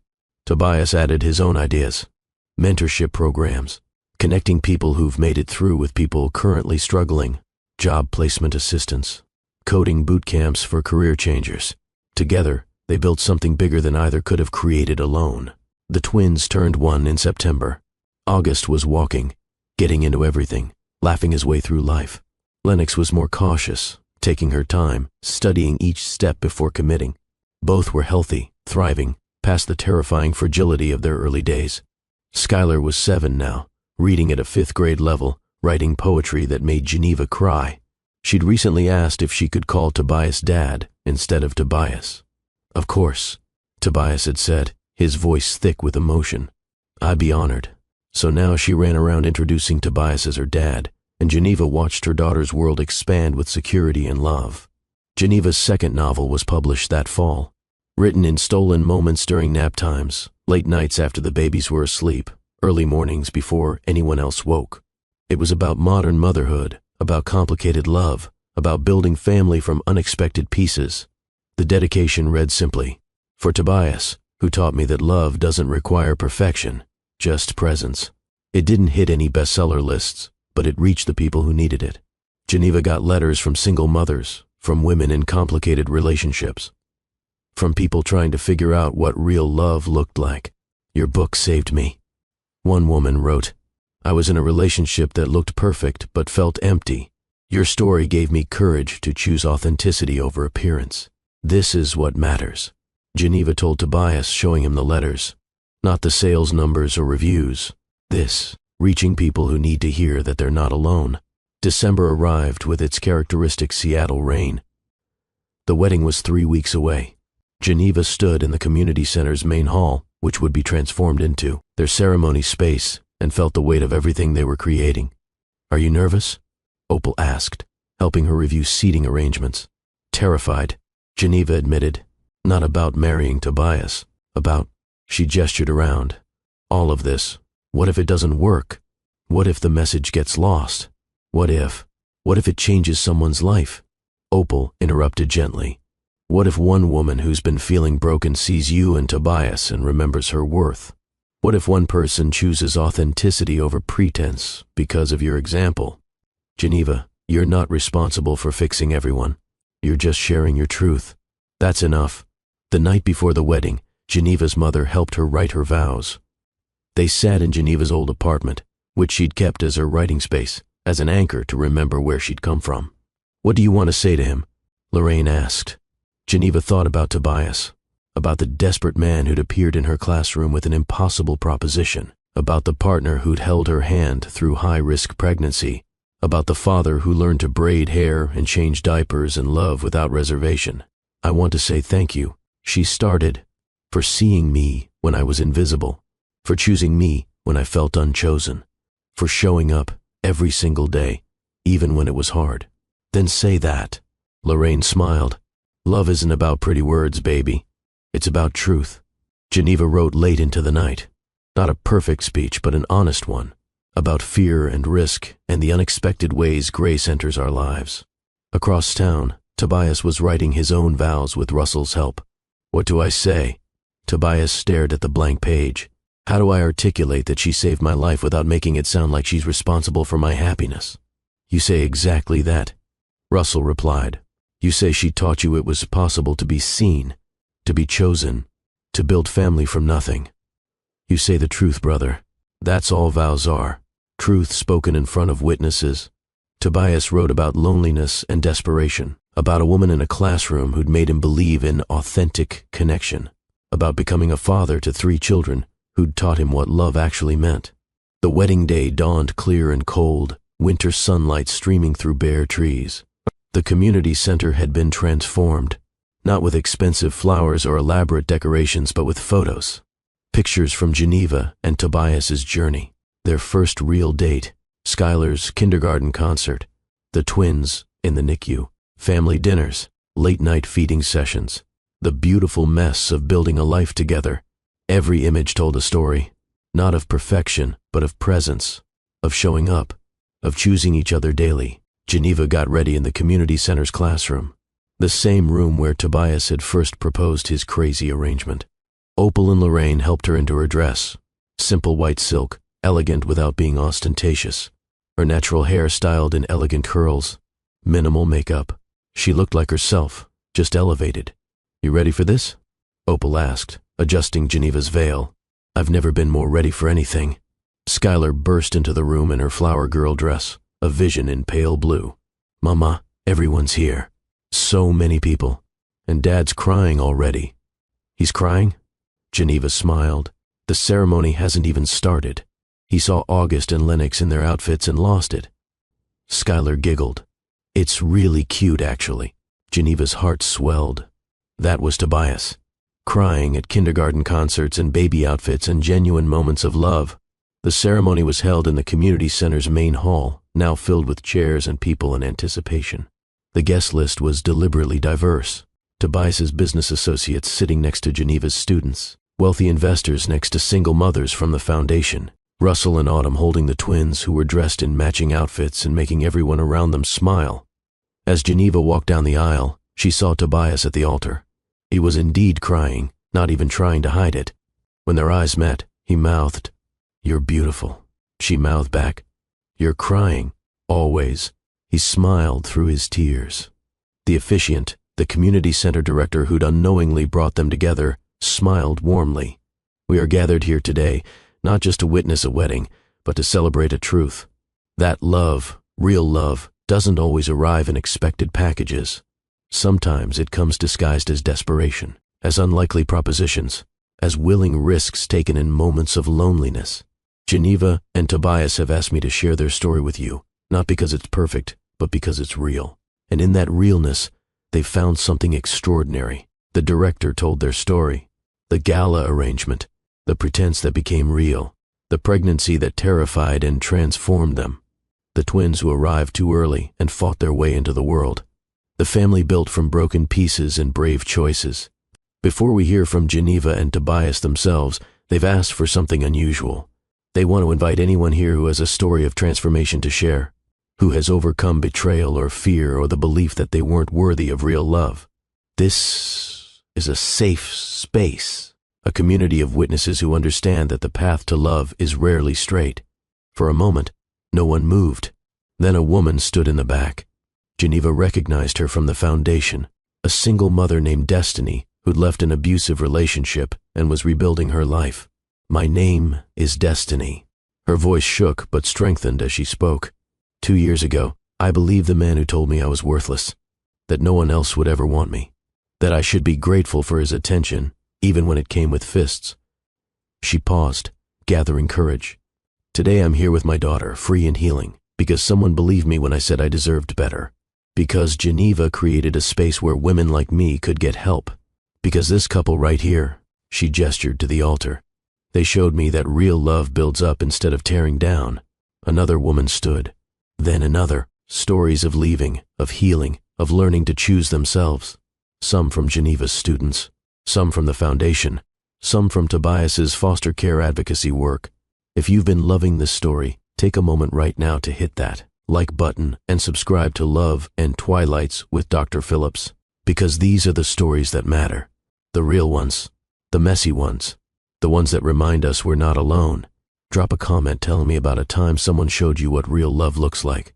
I read every single one, and your story might be exactly what someone else needs to hear today.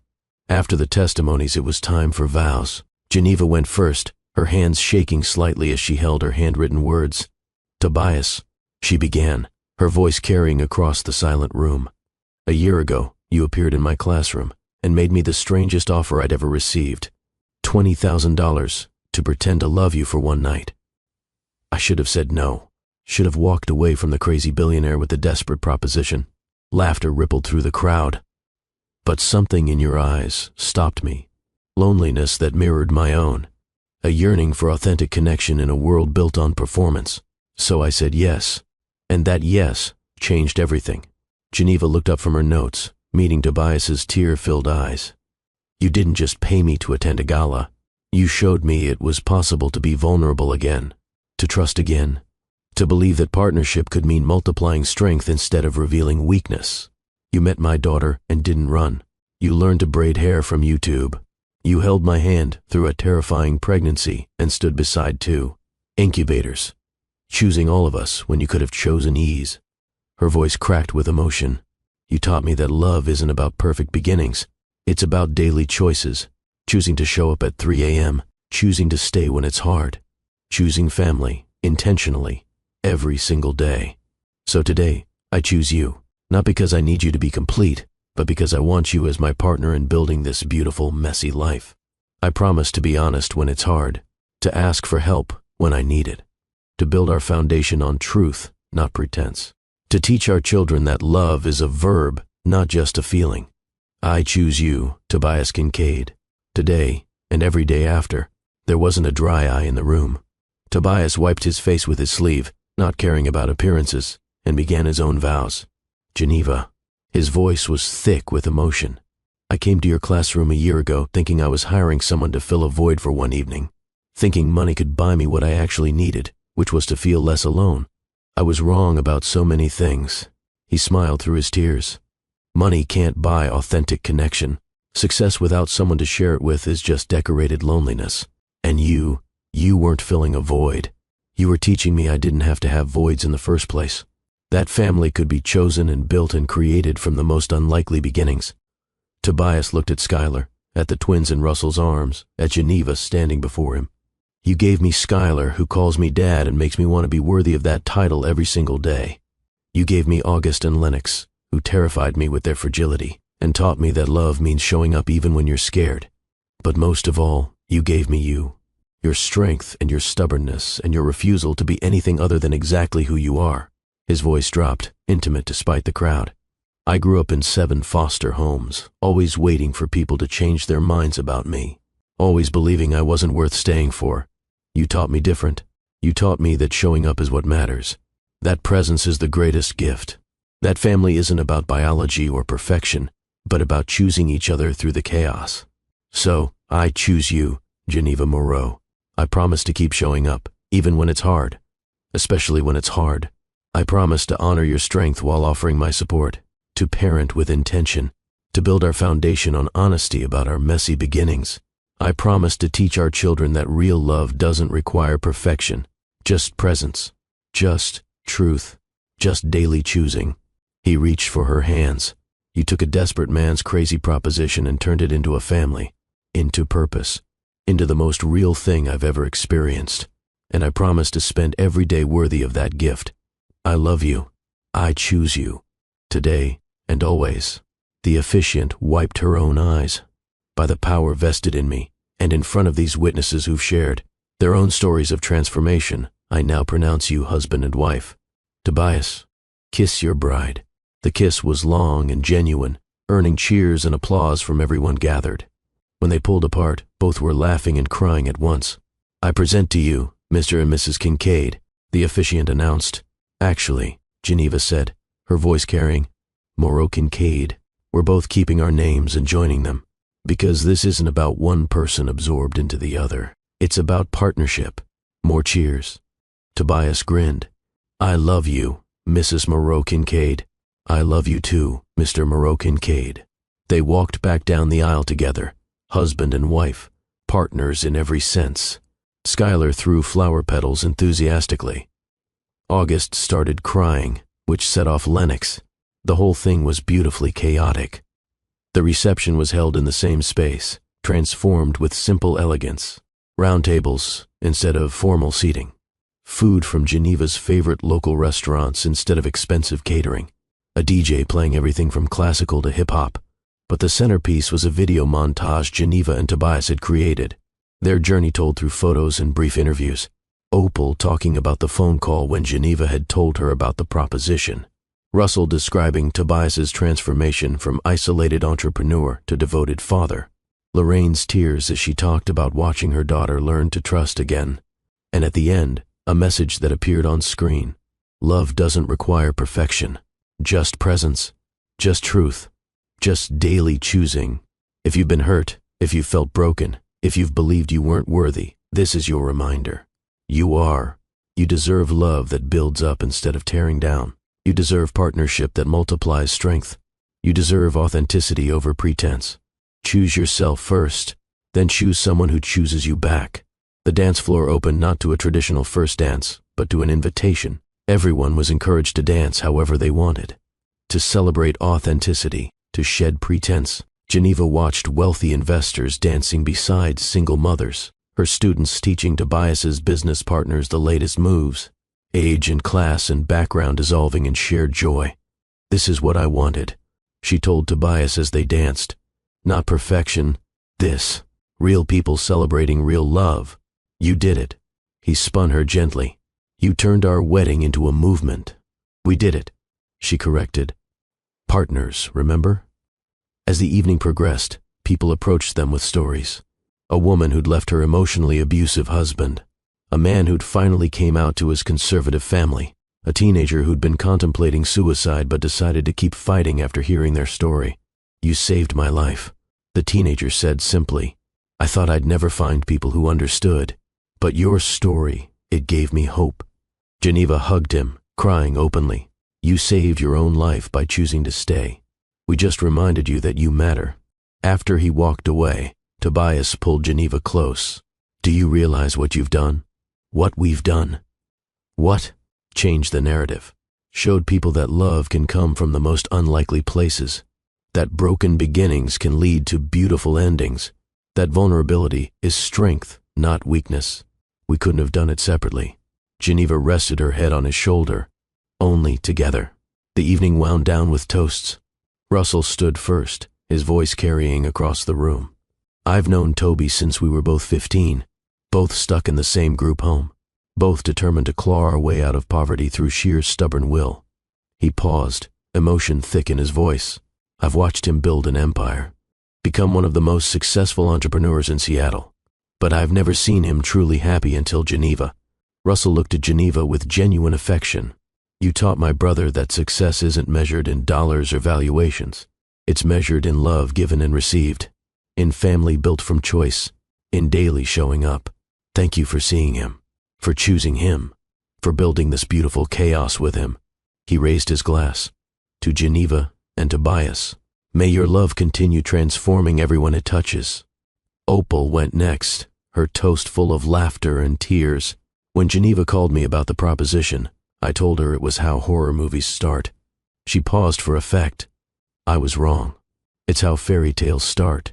Real ones. The kind where the princess saves herself, then chooses a partner who respects that strength. Geneva, you're the strongest woman I know. Tobias, you're the luckiest man alive. Treat her right. Don't worry, Tobias called back. She terrifies me in the best way. Good. Keep it that way. Lorraine's toast was simple but powerful. My daughter has spent her whole life fighting to be seen, fighting for her place, fighting to be enough. Tobias, you taught her she was always enough. You didn't fix her. She wasn't broken. You just witnessed her, chose her, showed up for her. That's the greatest gift you could give. Welcome to our family. Finally, Skylar stood. Someone had given her a microphone. At 7, she commanded the room with surprising confidence. Before Tobias, it was just me and Mama. She said simply, we were happy, but we were also tired. Mama worked really hard. Now we have Tobias and August and Lennox. We're still happy, but Mama smiles different now. Like the smiles go all the way inside. I'm glad she found someone who makes her smile like that. And I'm glad I got a dad who cries at my concerts and learns to braid hair and loves us even when we're messy. She raised her apple juice. To my family. The room erupted in applause. Geneva was sobbing. Tobias was sobbing. Most of the guests were sobbing. As the reception ended and guests departed, sharing hugs and promises to stay connected, Geneva and Tobias stood in the community center's doorway, saying goodbye, thanking people for coming, watching their two worlds merge into one. We did it, Tobias said as the last guest left. We survived our own wedding. Geneva laughed. That feels like an accomplishment. More than survived. We created something. Changed something. They collected their children. Skylar asleep on Autumn's shoulder. The twins passed out in their carriers. Loaded everyone into the car. Drove home to their penthouse as a married couple. The twins went down easily, exhausted from the day's excitement. Skylar mumbled something about princesses and fell asleep mid-sentence. Finally alone, Geneva and Tobias collapsed on their bed. How are you feeling, Mrs. Moreau-Kincaid? Exhausted. Happy. Grateful. She turned to face him. How are you feeling, Mr. Moreau-Kincaid? Like I just married the most extraordinary woman in the world. Like I have a family I never dreamed possible. Like, he paused, searching for words. Like I'm finally home. Geneva kissed him softly. Welcome home. They fell asleep tangled together, the sound of the city outside their windows, their children sleeping. Safely down the hall, their future stretching before them full of promise and possibility. The first year of marriage was everything they'd hoped for and nothing they'd expected. The twins learned to walk, which meant constant vigilance. Skylar excelled in 2nd grade, bringing home straight A's in elaborate art projects. Geneva finished her 3rd novel while Tobias launched a new initiative at Kincaid Analytics focused on ethical data use.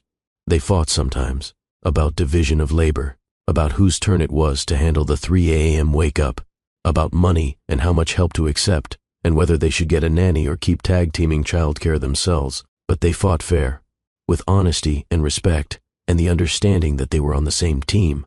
Their first anniversary arrived on a snowy December night. They'd planned to go out, but a snowstorm kept them home. Instead, they ordered Thai food, put the kids to bed early, and sat on their couch watching the snow fall. 1 year, Geneva marveled. It feels like both forever and yesterday. Best year of my life. Tobias pulled her close. Even with the sleep deprivation and chaos and occasional blow-up fights about whose turn it is to change diapers. Remember when you paid me $20,000 to pretend to date you? Best money I ever spent. You know what's funny? Geneva traced patterns on his hand. I never deposited that check. It's still in my desk drawer. I couldn't bring myself to cash it. Why not?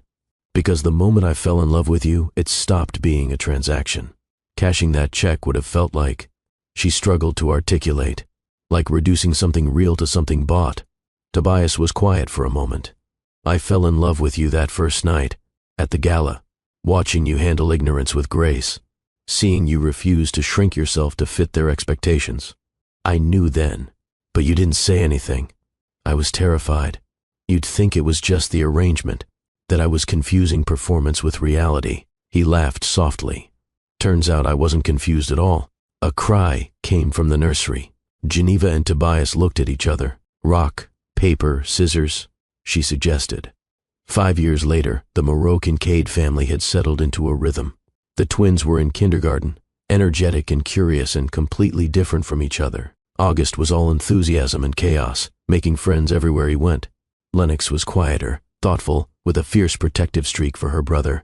Skylar was 12, already showing signs of her mother's literary talent. She'd started a blog about being a big sister, about blended families, about finding belonging. It had gained a surprising following. Geneva had published 2 more novels, both exploring themes of family and authenticity and second chances. She still taught at the community center, still mentored young writers, still believed that stories could change lives. Tobias had stepped back from day-to-day operations at Kincaid Analytics to focus on their foundation. The Moreau-Kincaid Foundation now supported hundreds of families annually. Childcare stipends, emergency funds, career training, mentorship programs.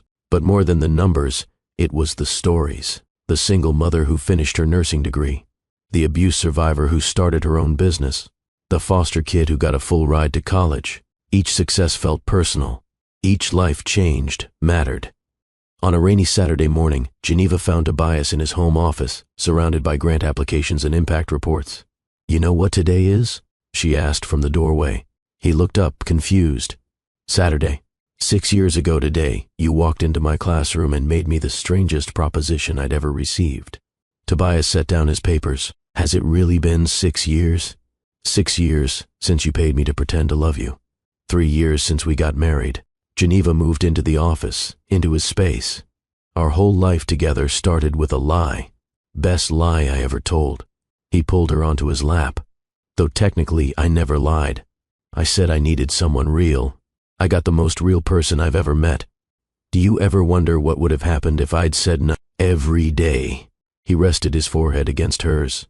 "Every day I'm grateful you took that risk, that you saw past the crazy proposition to the lonely man making it." "I saw myself," Geneva admitted. "Someone desperate for change, willing to take a chance, hoping for something real in a world built on pretense." Their children's voices drifted up from downstairs, Skylar mediating some dispute between the twins. The sounds of their family, their life, their beautiful chaos. "We should probably tell them someday," Geneva said. "The real story of how we met." "You mean tell them I essentially hired their mother as an escort?" Geneva laughed. "When you put it that way, maybe we wait until they're adults. Or," Tobias considered, "we tell them the truth, that I was lonely and desperate, that their mother was brave and took a risk, that sometimes the most transactional beginnings lead to the most authentic love. That family can be built from the most unlikely foundations. You think they'll understand? I think they'll learn something important. That perfection isn't the goal. Authenticity is. That love isn't about how you start, but how you show up every day after." Geneva kissed him, soft and genuine. "When did you get so wise?" "When I married someone who taught me what actually matters." 10 years after that first proposition, Geneva and Tobias sat in the audience of a TEDx talk. The speaker was a young woman they'd mentored through the foundation. She was telling her story of leaving an abusive relationship, rebuilding her life, finding her voice. "And then I met this couple," the woman said, her voice carrying across the auditorium. "Geneva and Tobias Moreau-Kincaid. They told me their story, how they'd met through the most transactional circumstances imaginable, but instead of staying transactional, they'd chosen to build something real, something authentic, something that didn't require perfection, just presence." She paused, emotion thick in her voice. "They taught me that broken beginnings don't determine your ending, that you can build family from unlikely pieces, that love is a verb, not just a feeling, and most importantly, that you have to choose yourself first before you can genuinely choose someone else." Geneva felt tears streaming down her face. Tobias's hand found hers, squeezing gently. "This is what it was all for," she whispered. "Not just our happiness, but showing others what's possible." After the talk, they met with the speaker, hugged her, celebrated her courage, watched her walk away stronger than when they'd met her. "We did good," Tobias said as they left the venue. "We're still doing good," Geneva corrected. "This isn't an ending. It's a continuation." That night, they gathered their children, now 10 and 12, for a family meeting. It was time to tell them the truth. "Skylar, August, Lennox," Geneva began. Your dad and I have something to tell you about how we really met." The kids exchanged looks. Skylar, now a perceptive preteen, spoke first. "You didn't meet at a literacy event, did you?" Geneva smiled. "No, baby, we didn't." Together, she and Tobias told the story. The loneliness, the desperate proposition, the $20,000, the pretense that became real. They didn't sugarcoat it or sanitize it. They told the truth. When they finished, the kids were quiet. Then August spoke up. "So basically, Dad paid you to go on a date?" "Essentially," Geneva confirmed. "And then you fell in love for real?" "Yes." Lennox, always the thoughtful one, asked the harder question. "Were you ashamed that it started that way?" Geneva considered carefully. "At first, yes. I thought it made our love less real, like it was built on a transaction instead of genuine feeling. But I learned something important. How you start isn't as important as what you build. Your dad and I took something transactional and chose to make it real, chose to make it authentic. That choice, that daily choosing, matters more than the beginning." Skylar nodded slowly. "I think I get it. It's like the fairy tale version would be love at first sight, but the real version is choosing each other even when it's hard." "Exactly." Tobias smiled at his daughter. "Love isn't about perfect beginnings. It's about imperfect people choosing each other every day, intentionally." The twins seemed to accept this with the resilience of children. August shrugged. "Okay, can we have ice cream now?" After the kids were in bed, Geneva and Tobias stood on their balcony, watching Seattle's lights twinkle through light rain. "They took it well," Tobias observed. "They learned something real." Geneva leaned against him. "That's what matters. Do you ever regret it?" "The way we started? Never." She turned to face him. "Not even for a second. Because that desperate proposition led to this, to us, to them, to a life I never imagined possible." "Me either." Tobias pulled her close. "Best $20,000 I never actually spent." "You never spent? You never cashed the check, remember? So technically, all of this," he gestured around, "I got for free." Geneva laughed. "You did not get this for free. You got it by showing up, by choosing us, by being present, even when it was hard. That costs more than money could ever measure. Worth every moment. Before we wrap up this incredible journey, I need you to do something for me. If this story touched your heart, if it reminded you that real love exists, if it gave you hope that your story isn't over, please share this video. Hit that share button and send it to someone who needs to hear that broken beginnings don't determine endings. And drop a comment below. Tell me about your own unlikely love story, or a time you took a risk that changed everything. This community we're building, it's about real stories and real connection. You're part of that. Don't forget to subscribe to Love and Twilights with Dr. Phillips for more stories that remind us we're not alone. Now, let's bring this home. Years continued to pass. The Moreau Kincaid children grew. Skylar went to college, studying creative writing and social justice. The twins developed their own distinct personalities and paths. August became a youth counselor, working with foster kids. Lennox pursued environmental science, determined to make the world better. Geneva published 7 novels total, each exploring different aspects of family, love, and authentic connection. She never became a household name, but her books reached the people who needed them. That was enough. Tobias eventually sold Kincaid Analytics to focus entirely on foundation work. The money from the sale went into endowments, ensuring their programs would continue long after they were gone. On their 20th anniversary, they returned to the community center. It had been renovated over the years, expanded with new